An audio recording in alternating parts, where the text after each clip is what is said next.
الآن ركبت الانتيك وركبت كل الليات وشدينا كل الصواميل والأمور طيبة. الآن لها 48 ساعة والآن التست الحقيقي، يعني لازم أركب الانتيك أفك الليات، فأبغى أتأكد إنه هل صلحت أو لا. نقول بسم الله. بسم الله الرحمن الرحيم. ما شاء الله، كذا نعتبر صلحناها السيارة. التصليح كان عبارة عن البنجو بولت اللي غيرناه اللي هو هذا، مع تجديد كامل الليات. الآن نقدر نقول الحمد لله أن السيارة صلحناها وأمورها طيبة. حياكم الله، وصلنا موقعكم كل خير. الفيديو رقم 2 بعد ما فكينا الانتيك، فكينا كل شيء، ونشوف موضوع التشغيل. طبعا عشان نشتغل مظبوط لازم ننظف، لأن هذه منطقة حساسة جدا وطرمبة حساسة، والوضع ليس لذيذا فعلا وخطرا. بديليات الفاكيوم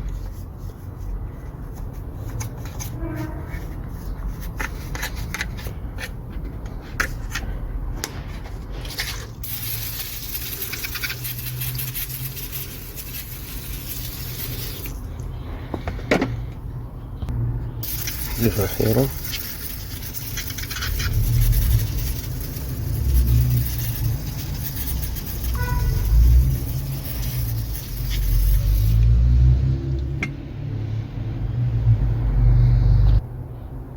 بكسية رقم 19.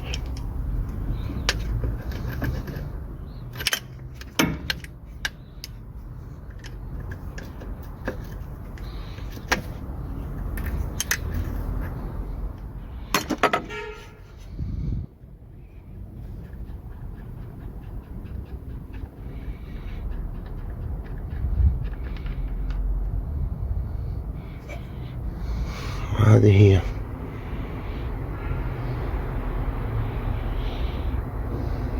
هذا هو الرداد يا اخوان.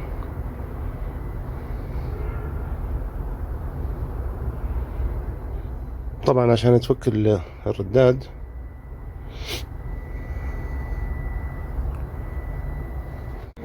طبعا انت شفتوه زي ما شفتوه، كان في اسود كثير ومحشي اوساخ.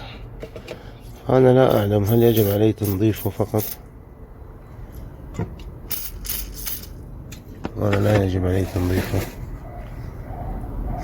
شايفين الأوساخ اللي طلعت منه. طبعا في طريقة نحن ننظفه ونركب، نشغل السيارة وهي مفكوكة، نشيبها ليلة كاملة ونتأكد إذا اشتغلت. إذا اشتغلت، ما اشتغلت لازم وقتها نغير، إنه هي تقريبا سبرنجاية، هي سبرنجاية من جوا، فلو في وسخة بس صغيرة داخلة جوا فاتحة معك الموضوع انتهى. الله أكبر، لسه يطلع وسخ.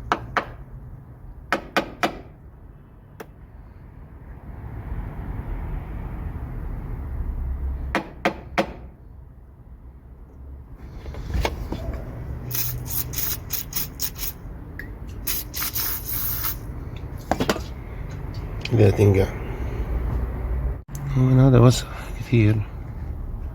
في زيادة قطعة شايفينها، هي قطعة صغيرة تفتح لك الصمام الداخلي.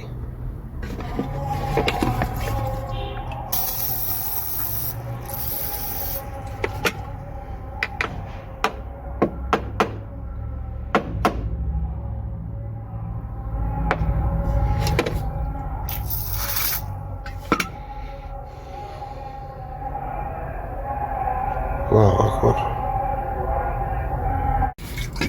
نمنح، نيجي هنا شوي.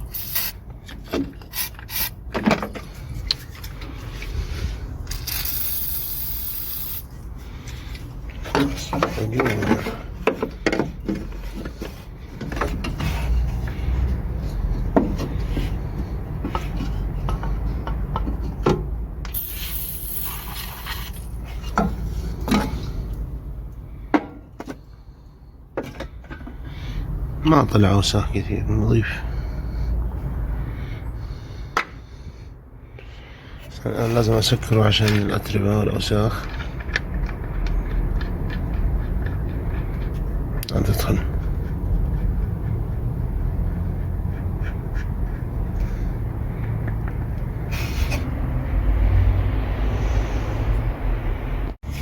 ننظف مع بعض نشوف النتيجة كيف.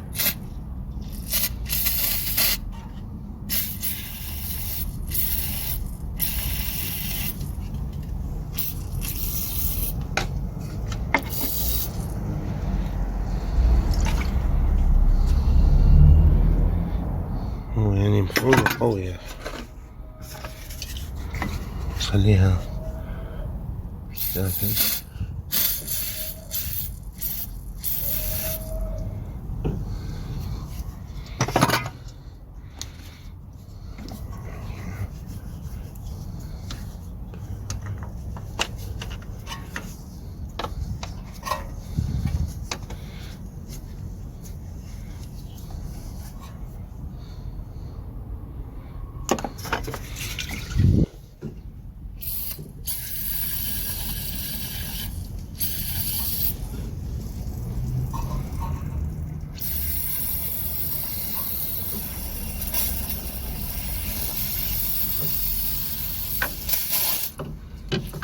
خلينا الأشياء تختلف.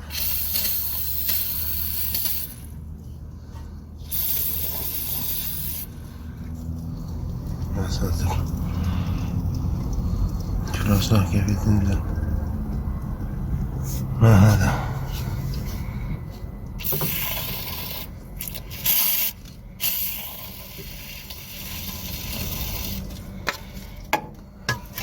أصلا فكته صعبة. حلو بالبخاخ. البخاخ لا بأس. يا ولد مليان أوساخ.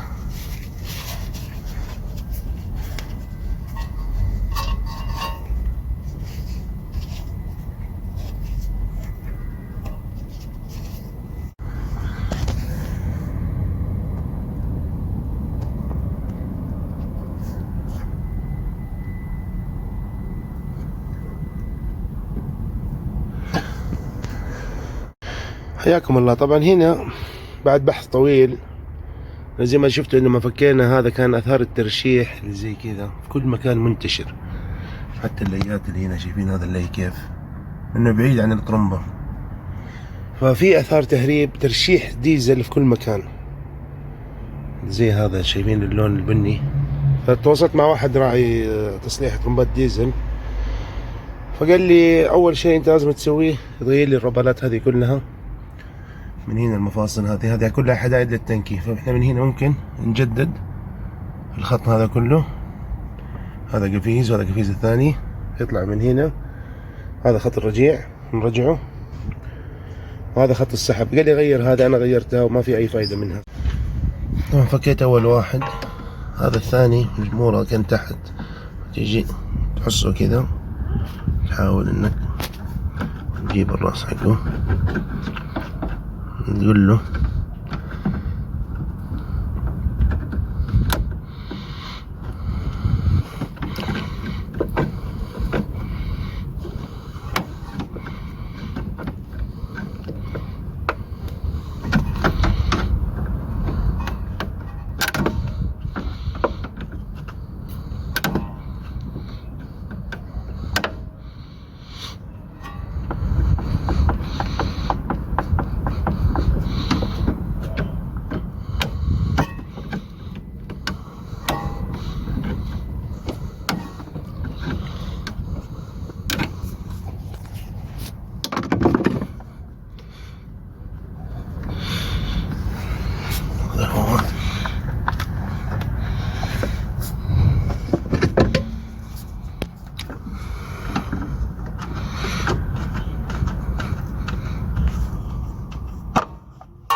هذا خط الرجيع اللي هو هذا نفسه، هذا هو.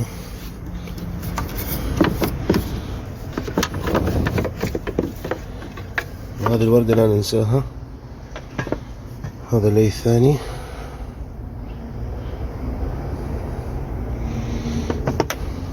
تقول لي هو صح اللي عم تسويه؟ والله ما ادري، لكن هذا اول لي، وهذا الثاني اللي هو جاي من هنا بالبداية. باقي هذا اللي هنا، هذا احنا خلصين منه. باقي هذا.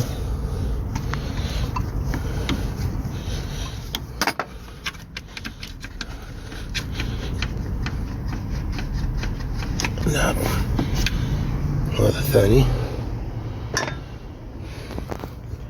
باقي هذول الليين، وفي وردات هنا حتتجدد، الوردة النحاس اللي هي جاية بين الصامولة وبين القاعدة، وفي واحدة أيضا من الخلف. المفروض هنا المفروض في وردة، هنا صامولتين لازم تنفك حتى القاعدة هذه تطلع.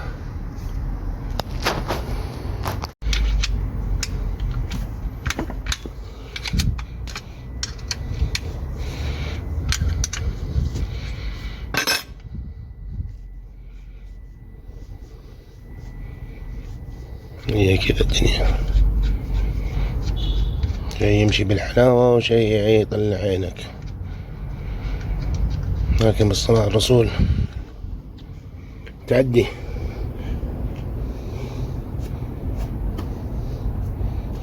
طبعا هذا وش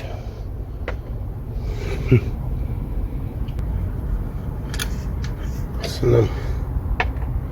هذه طلعت،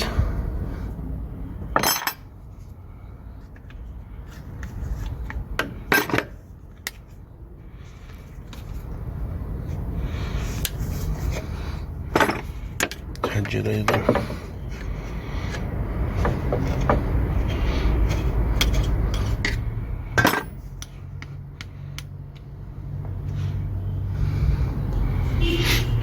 شايفين طبعا هنا في سائل لسه ما نزل، فمشكلتنا الله أعلم هو تهريب ليات هنا.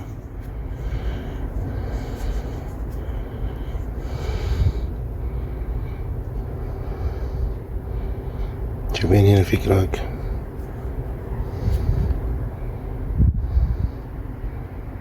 هذا الكسر اللي هنا ممكن هو السبب.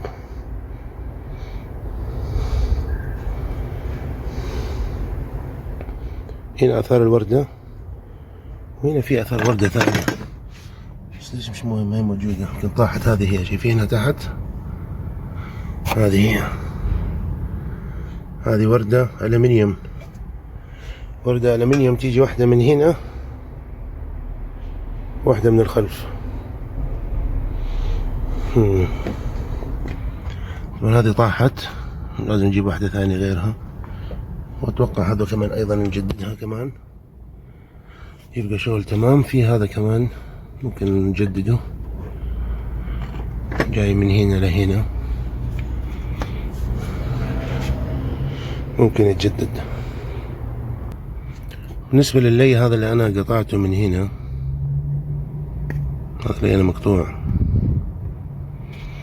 نهايته جاية لهنا، اللي هو هذا الشيء قطع شات، قطع لي، لكن هذا هو.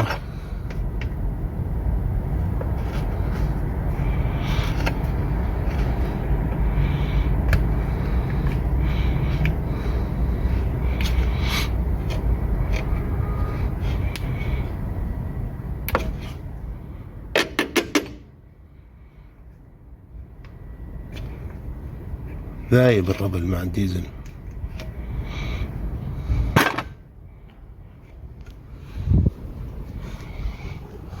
طب هذا الثاني رايح فين؟ رايح فين هذا الثاني؟ ما علينا، هذا سليم بس أنا اللي قطعته. بس هو رايح لفين؟ رايح لفين يا ولد؟ هذا هو، هذه نهايته. هذه تطير أيضا من تحت السيارة، ممكن نفك اللي هذا نوصل له،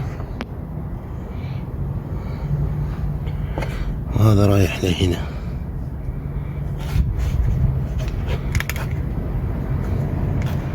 هنا في ايضا 2 خطين، واحد منهم اللي نازل للثروتل اللي هنا،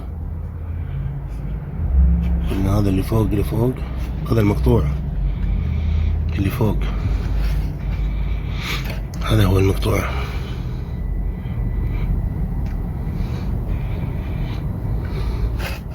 على العموم انا اخذت مقاسه، هذا اظن لي بالمتر، وانت تسلك. فعندنا هنا 1 وهنا في قسام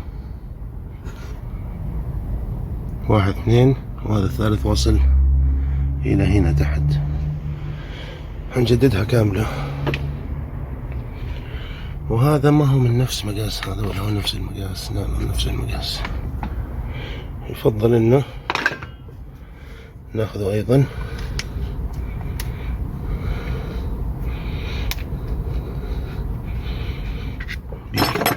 كونوا منتبهين هنا، الاشياء كلها ضراوة.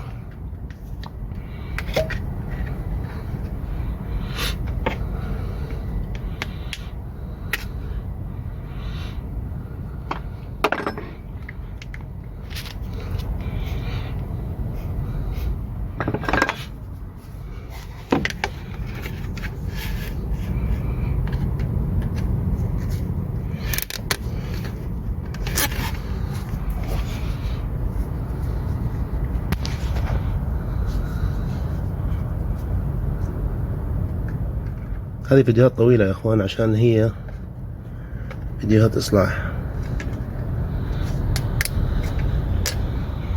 فيديوهات ماذا؟ اصلاح.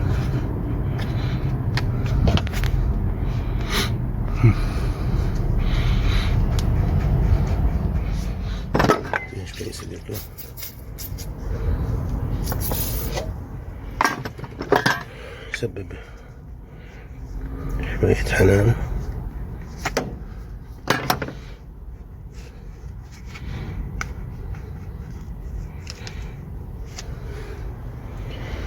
احتاج يدين 2 سنة واحدة تسند، هذه ما ابغاها تنكسر. إذا تنطج حديدة إذا تميل معي، لازم هذا اسندها بيدي والثانية تسحب. هذا هو انفك. طبعا لازم بالزردية شوي شوي، وبيدك الثانية يعني عامل بريشر خفيف، دقيقتين شوي شوي شوي شوي تطلع معك، بس لازم حركة، واصبعك الثاني قاعد يشد تطلع معك. هذه نفس الشيء. هذا هو اللي محتاج تجديد. هذه كامل ال4 ليات، نروح نجددها ونرجع بإذن الله نخلص الأمور هذه بإذن الله.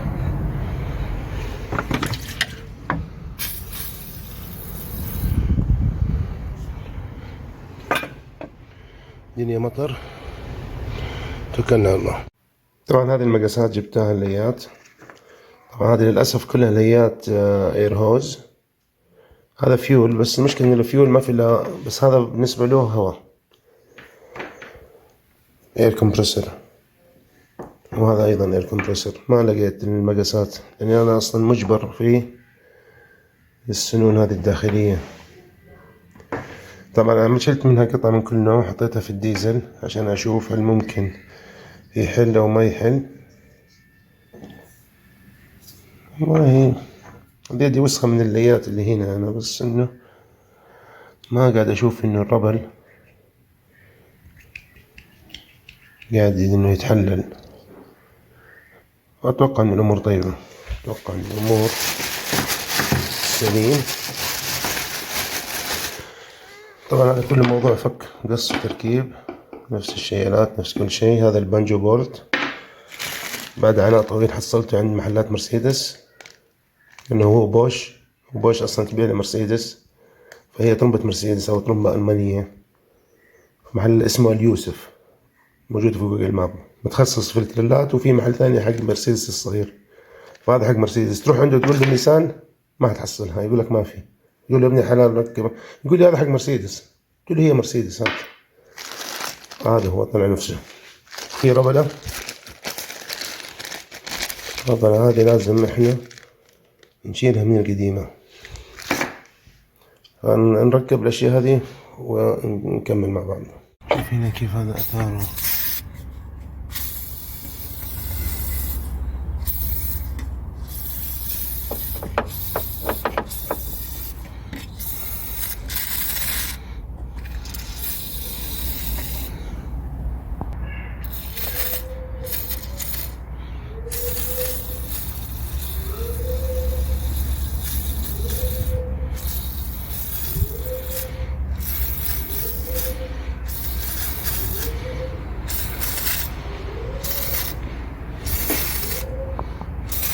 معناته محتاجين نشغل الديزل هو كذا ونبخ وننظف الأوساخ اللي فيها.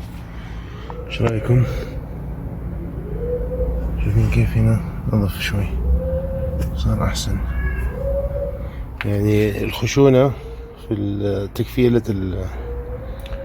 المكان سوى شغل. الآن تركبت ليات جديدة من هنا، توصلت لهنا وهذا توصل لهنا.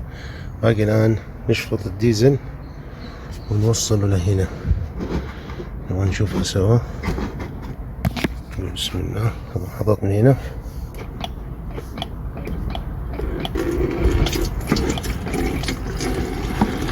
الآن وصل الديزل.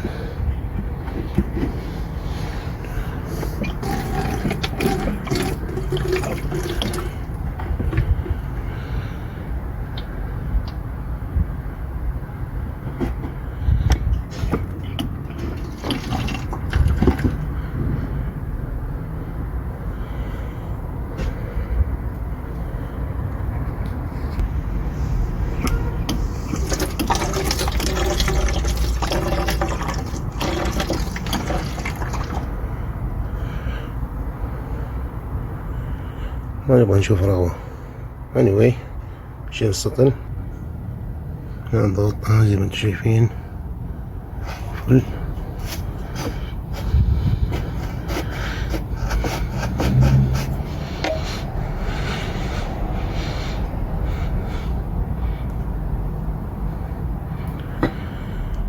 مؤقتا بس، لأن أنا بحاول أشغل السيارة الآن على الوضع هذا عشان نرش نغسل البلوف، لأن البلوف واضح إنها حالتها حال البلوف. فإن شاء الله إنها تشتغل ونشوف الكومبليكيشن. نركب لها البطارية ونكمل. طبعا ركبنا لي الماء، طبعا لا ننسى حطيت الريفيز هنا ولازم نرجع نركب الكهرباء الأفياش، عشان هذه طرمبة كهربائية محتاجة للثروتل الحساس اللي هنا. هذا بعد بسم الله.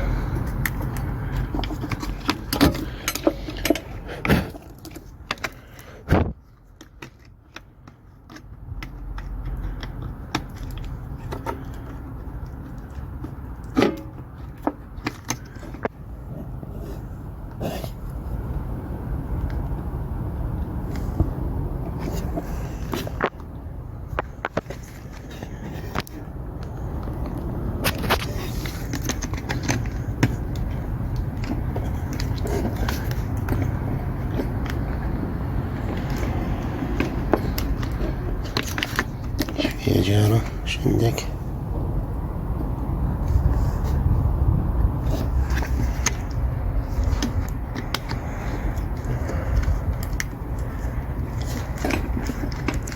شوف ايش موضوع. ركبنا سلك اسلاك الهيتر عشان يشتغل معنا مظبوط. هذه اسلاك الهيتر الجراوند. طبعا اجى ببالي قبل لا اشغل السيارة، شايفين كيف هنا الكربون ذوب، بس احنا ممكن بالمنديل ناخذ الاوساخ هذه شوي،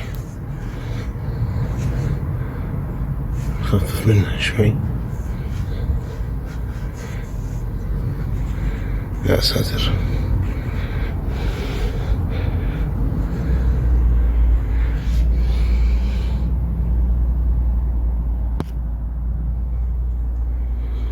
قبل يا عمي نظفها زي ما علم الناس. خلينا أخلصها ونكمل. طبعا هنا هذه الحمد لله إلى الآن مضغوطة حجر، صار لها نص ساعة وأنا قاعد أنظف. نظفت هذا على خفيف. احنا يهمنا طبعا يكون في مجرى للهواء كافي. هنا ديزل ما هو موضوع أحصنة وسباق، يعني تبغاها تمشي، التورك حقه عادي، بس أهم شيء لا يكون مسدود زي ما كان هذا مسدود.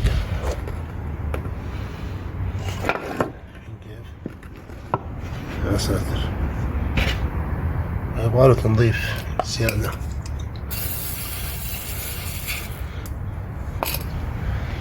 طبعا هذه الكهرباء شكلها حقت ترمبة الديزل، فلازم نشبكها. هذا أيضا لازم نشبكه حتى يكون الشغل مظبوط. الآن لحظة الحقيقة، ندق سلف، نضغط بهذه ونشوف كيف النتيجة. بسم الله.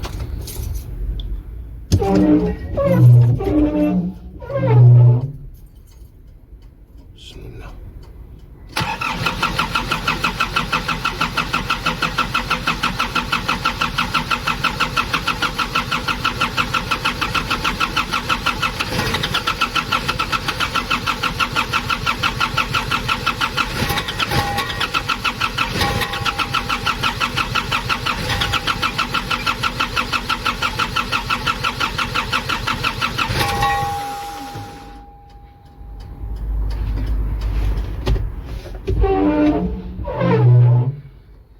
بسم الله.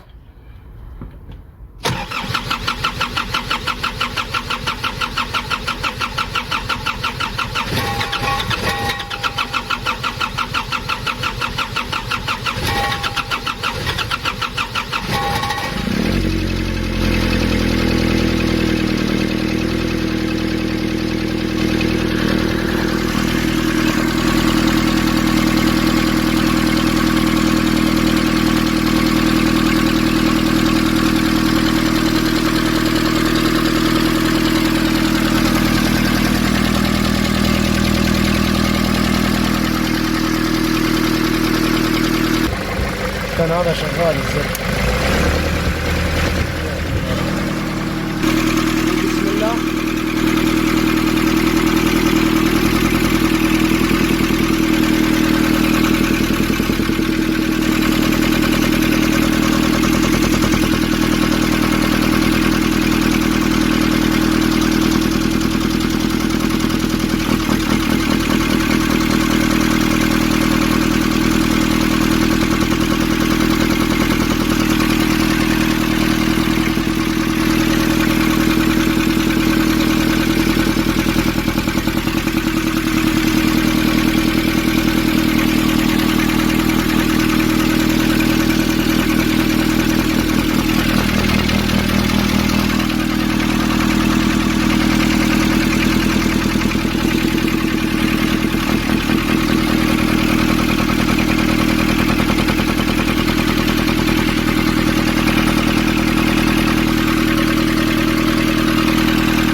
كيف.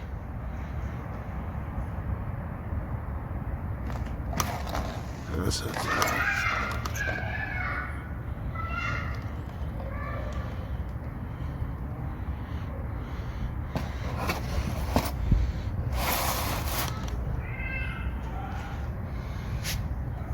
من هنا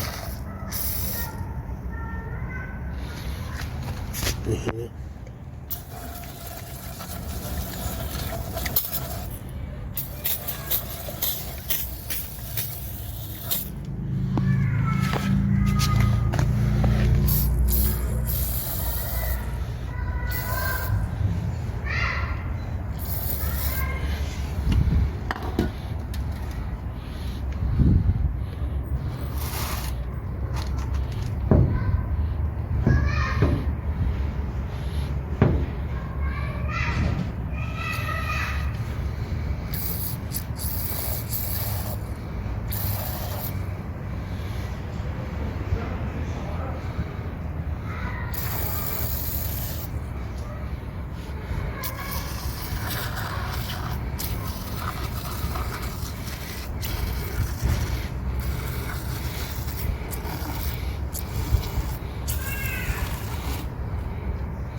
تتفاهم معه، شوف كيف طريقة تنظف فيه.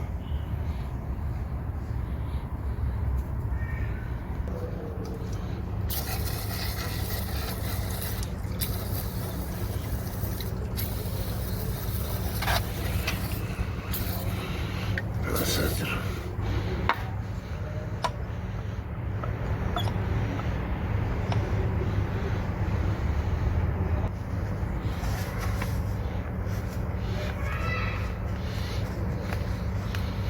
منديل يمتص أشياء غريبة، يسوي لك شغل.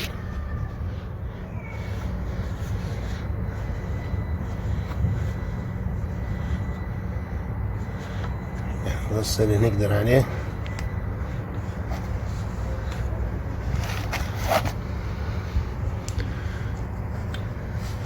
في أتربة، أحس في تراب هنا. مهم الفلاتر يا جماعة تكون أصلية، لا يصير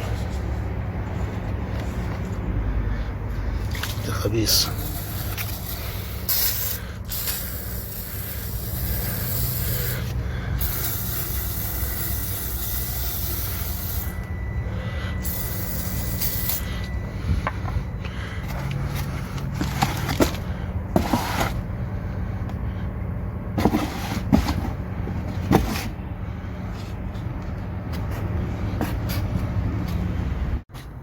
طبعا بالنسبة هذا للكاسكيت تركيبه صعب جدا عشان يتوزن معك، اللي هو حق الإي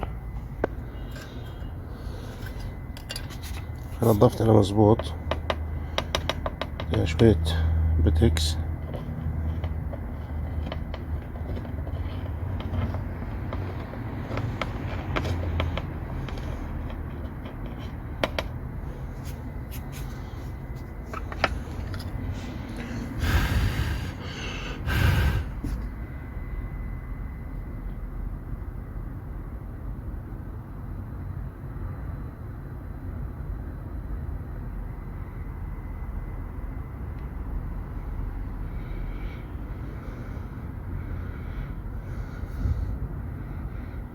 عشان نضمن انه يكون الشغل مضبوط ما يفلت معنا. المهم انك توزن السنة. طبعا الان يا شباب انا هرجع اطبق كل شيء واسكر السيارة، ما راح اصورها لانه هو عكس الفيديو اللي سويته حق فك الانتيك، حتى نسوي محتوى ما له داعي وزيادة مقاطع الفاضي. السيارة الحمد لله تصلحت والامور طيبة، ونشوفكم فيديو اخر.